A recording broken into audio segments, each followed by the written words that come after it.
Mesdames, Messieurs, bonsoir. L'Église compte désormais 19 nouveaux cardinaux.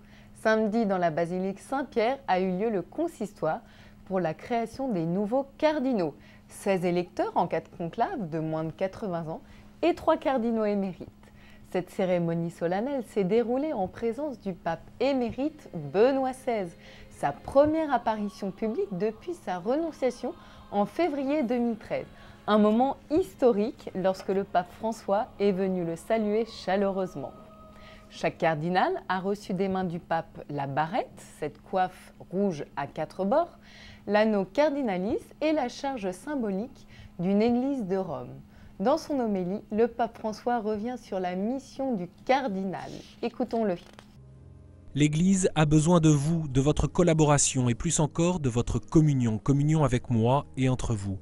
L'Église a besoin de votre courage pour annoncer l'Évangile en toute occasion, opportune et inopportune, et pour rendre témoignage à la vérité. C'est ce que le pape a souligné dans son homélie lors de la cérémonie solennelle de la création de 19 nouveaux cardinaux venus du monde entier. Le rite de l'imposition de la barrette et de la remise des titres des églises de Rome signifie l'union avec l'évêque de Rome. Dans son homélie, le pape François a réitéré la proximité spirituelle aux communautés ecclésiales et à tous les chrétiens qui souffrent de discrimination et de persécution. L'Église a besoin de notre prière pour eux, afin qu'ils soient forts dans la foi et qu'ils sachent réagir au mal par le bien. Et notre prière s'étend à tout homme et à toute femme qui subit l'injustice à cause de ses convictions religieuses. L'Église a besoin de nous aussi pour que nous soyons des hommes de paix et fassions la paix par nos œuvres, nos désirs, nos prières. Pour cela, invoquons la paix et la réconciliation pour les peuples qui, en ces temps, sont éprouvés par la violence et la guerre. À cette cérémonie assistait le pape émérite Benoît XVI. Et sachez que le Québec a désormais la joie de compter un nouveau cardinal, le cardinal Gérald Cyprien Lacroix. Il était entouré de ses proches et de ses parents pour ce moment de joie. Sachez que vendredi prochain, le 28 février, aura lieu à Québec une célébration pour souligner le cardinalat de l'archevêque de Québec. Hier, dans la basilique Saint-Pierre, le pape a présidé la messe entourée des nouveaux cardinaux. Dans son homélie, le pontife appelle à l'unité des cardinaux par la prière, le conseil et la collaboration. Il appelle à la conversion des cœurs. Le Saint-Père insiste sur la nouvelle mission pastorale des cardinaux, être serviteurs de la communauté et avancer dans la voie de la sainteté. Écoutons un résumé de son allocution. Le cardinal, je le dis spécialement à vous, entre dans l'église de Rome, frères.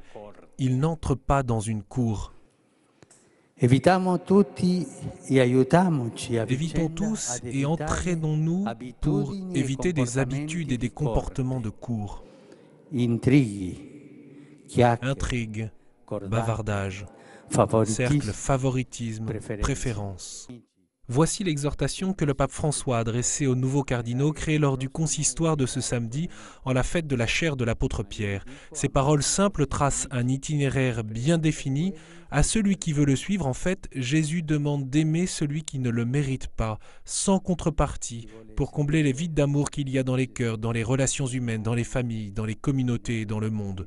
Aux nouveaux cardinaux présents au nombre de 18 du fait de l'absence du cardinal Loris Capovilla et à tous les chrétiens, le pape a rappelé avec force qu'un cœur vide d'amour est comme une église désaffectée. Au milieu des difficultés de la vie, le chemin de la sainteté ne peut être poursuivi qu'en accueillant l'action de l'Esprit Saint, qui soutient toujours l'espérance du peuple de Dieu en marche dans l'histoire. Et pour finir, sachez que le pape, par un motu proprio publié ce matin, a institué un secrétariat pour l'économie, une sorte de ministère des Finances en charge de la gestion économique et administrative du Saint-Siège. Cette charge revient au cardinal George Pell, archevêque de Sydney, qui fait aussi partie du G8 institué par le pape François. Une première mesure d'ampleur dans la réforme de la curie voulue par le Saint-Père.